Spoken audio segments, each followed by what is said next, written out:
Hi, everyone. Let's go ahead and get started with our cheaper, easy idea. One thing that the kids have really enjoyed that we've done before is creating a chair. And I know that sounds pretty simple, but it takes a lot of work and effort for the kids to figure out how to do cylinders and how to attach those all together. So, all the kids need to make a chair is paper and tape. And what I do is I pick a little stuffed animal. It can be this, it can be a little frog, it can be a little dog, whatever. So I pick a little stuffed animal and I tell the kids that they have to create a chair and the animal has to be able to be all the way off the ground. They can't be like laying and have their feet dangling and touching. They have to be all the way up off the ground. It can't be just something that they lean back on.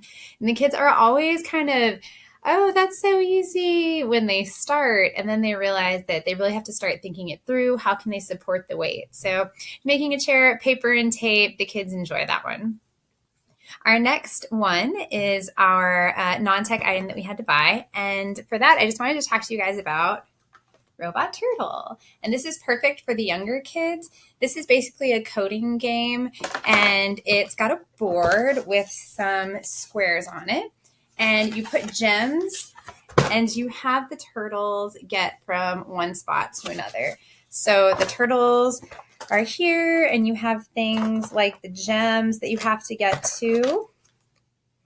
And then there's little coding cards that tell you what to do. Jump over, turn right, turn left, and it gets harder. There's different levels and different things that you can add to make it more difficult. It's just a really good addition for the little kids if you want to sit down and walk them through something and kind of talk about coding and how lots of different arrows would make up an algorithm and things like that. I really enjoy it for the younger kids. I think it's a really good place to start if that's something that you're looking for in your makerspace or coding club or something like that. Our next thing is our technology thing that we had to purchase, and this is Bloxels. So you might have heard of Bloxels. It's a game creation tool, and my kids go crazy over this. And I have a few things to say, hit and miss. So what Bloxels is it's this game board that you have, and you lay it flat on the table and you put these colored coded blocks on, and the different color coded blocks mean different things. So green would mean land, and purple is the bad guy, and red would be like fire or lava. So it would look kind of like this. And it's a lot like Mario. It's 2D, so it just walks across. So when you make the game, the guy is going to walk across this way. It's not like 3D or anything like that. So after you create your game board, what you do is you get the app and you scan it, and it puts it in the phone, and then the kids can play the video game. It is an amazing idea. The problem is, this is my version. I got it when it first started, so they might have fixed it, but I've read some things online that said they haven't. The problem with mine is that these are kind of shiny, and I have an old iPad, and it's really bright in the library, so it's kind of hard for the kids to get a correct scan with all the right colors. We have to kind of like block the light and put it under the table and turn this light on and this light off to get the right scan. And it can be pretty frustrating sometimes.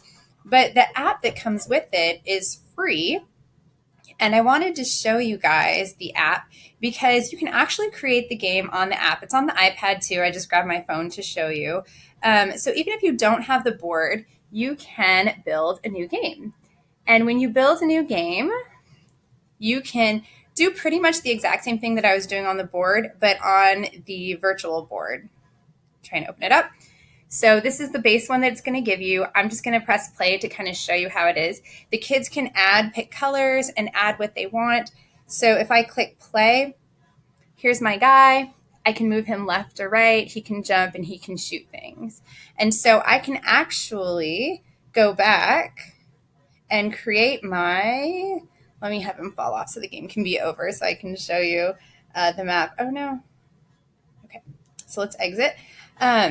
So I can actually add boards onto this. So if he runs and he finishes this board, he would go onto the board right next to it, and I could create this long game.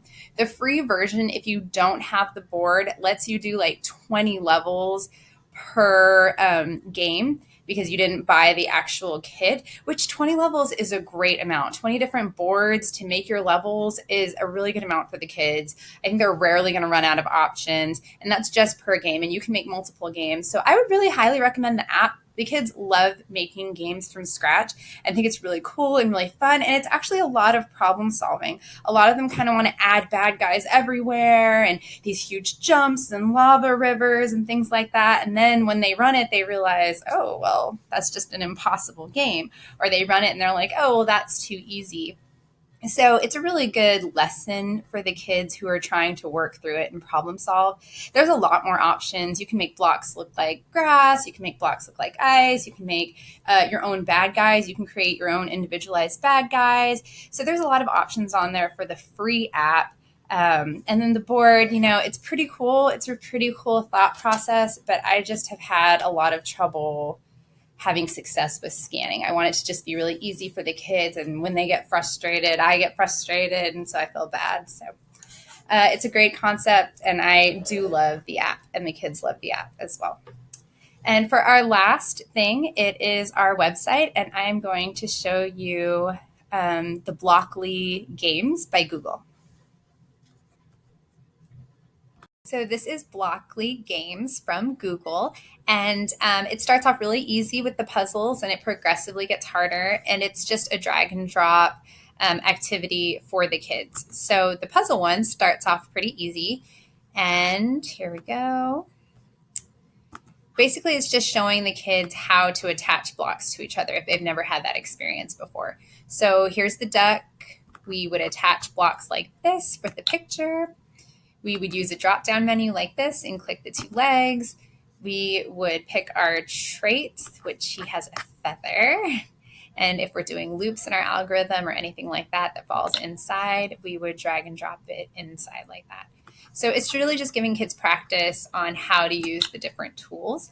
And then it slowly gets harder. So for the maze, what we would do is we would click it, and he's moving forward to get to his dot. It looks a lot like Google Maps. And we want him to move forward 2 times and run the program. And there we go. He got to it. Woohoo!